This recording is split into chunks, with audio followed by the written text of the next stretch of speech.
Now look at here, uh, covalent bond. As all of you know, covalent bond has been formed by what? There sharing of electrons there. When an element shares an electron, it will form a which kind of bond? That is covalent bond. Sharing of electron means how it can be done, means that is called it can be between the same atom, or it can be between the different atoms also there. In order to complete what there, to complete its octet or the duplet overs there. In case of chlorine 1 2 3 4 5 6 and 7.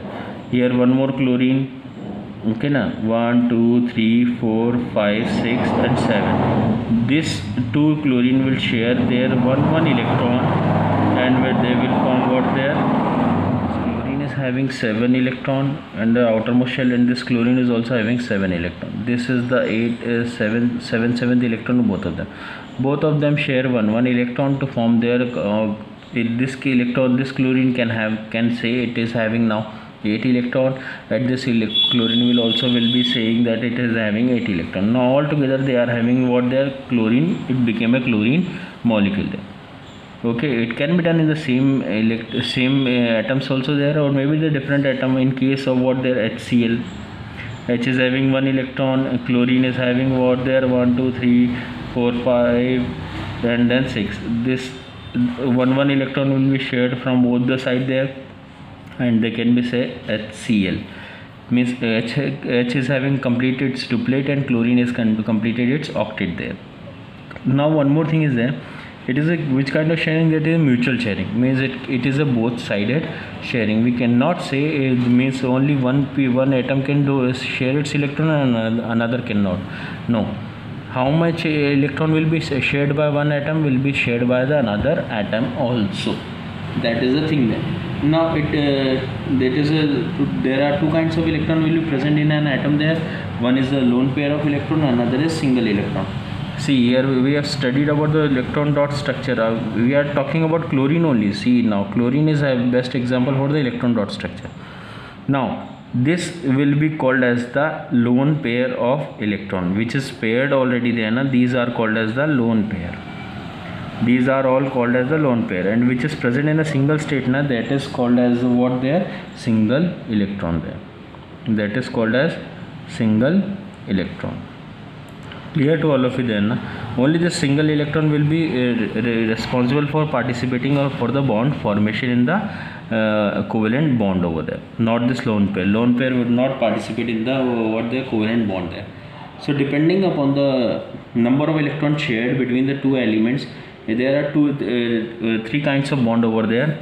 What is there? Single covalent bond. If one electron shared by both the atoms, then it is called as single covalent bond, and it can be represented by a single dash. Next is if both the element can share two electron over there, then it is called as double covalent bond, and it can be represented by 2 dash.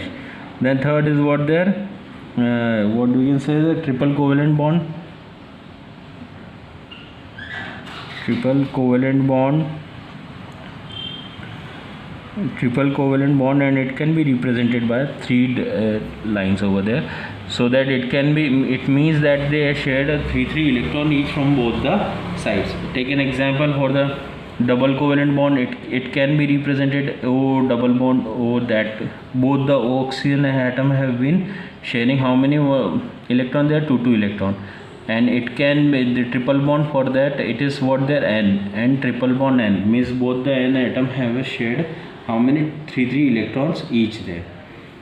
Now again coming to what their physical state, the characteristics of the covalent.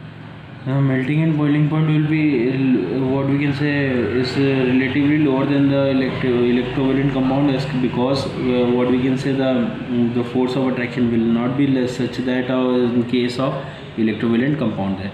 Conduction of heat, they are the bad conductors of heat. They are bad conductors of electricity also there, because they do not contain what their charged particles such as cation and anion there. they have only their molecules, neither they have the charged ions nor they are having the free electrons in there for the conduction of electricity there. Ionization in solution there. Non-polar compound, they do not ionize at all there, but the polar compounds such as what their HCl can be converted into what their H plus and Cl minus. Sometime it may be there in the aqueous state there. Only case of polar and non-polar there. Then again the solubility, they are insoluble in polar solvent but dissolve in what they are non-polar solvents such as ether, benzene, etc. there. Then volatility means they are volatile in nature since they can easily vaporize because their their force of attraction will not be that much. Then rate of reaction will be rate of reaction will be much lesser than that of what their electrovalent bond. So these are some of the physical properties between what their properties of covalent compound there. Then another thing, again the condition favoring for the covalent bond, first of all both of them should be the non-metal and their electronegativity difference should be lesser. It should be electronegativity difference that we have talked about there earlier also. Their electronegativity difference will be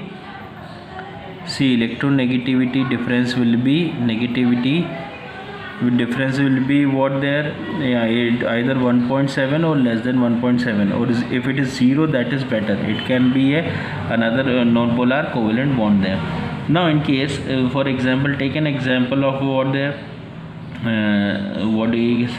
if we are talking about polar and non-polar bond there. Suppose take an example of chlorine. Here we have talked about the chlorine molecule. Its electronegativity is how much there? 3.0. It's also having what there, 3.0. Now what should be the difference between electronegativity of this one there? 3.0 minus 3.0 equals to what there? 0.0. The electronegativity difference between both the atoms will be what there? 0. So due to this, the bond formed between this one chlorine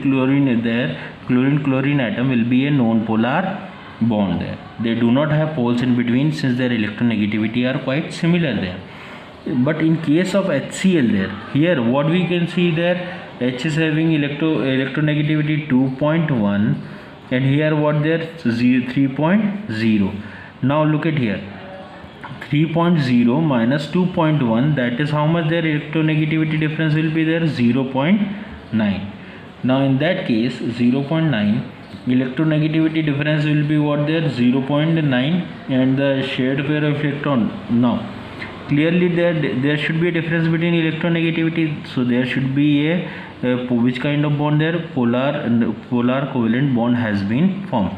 Since now what we have seen there, H and Cl, both of them, which is more electronegative? Chlorine being the more electronegative, so shared pair of electron which should be present exactly in between there should be shifted to which side there? Chlorine side. Should be shifted to which side there? Chlorine side, and it is so it develops a slightly negative charge and it develops a slightly positive charge. Now in that case they form a poles over there, positive pole and negative pole. So since they are called as polar covalent compound, and that is called as polar bond there. Okay, so this is all about polar and non-polar covalent compound, and generally it should be formed in between what their different, when the covalent bonds had been formed between the two different atoms, there should be a electronegativity difference among themselves, and whenever there will be electronegativity difference, there should be what their polar covalent compound there. In case of what we can say, in case it will be a non-polar compound when the atoms remain the same. Okay, the next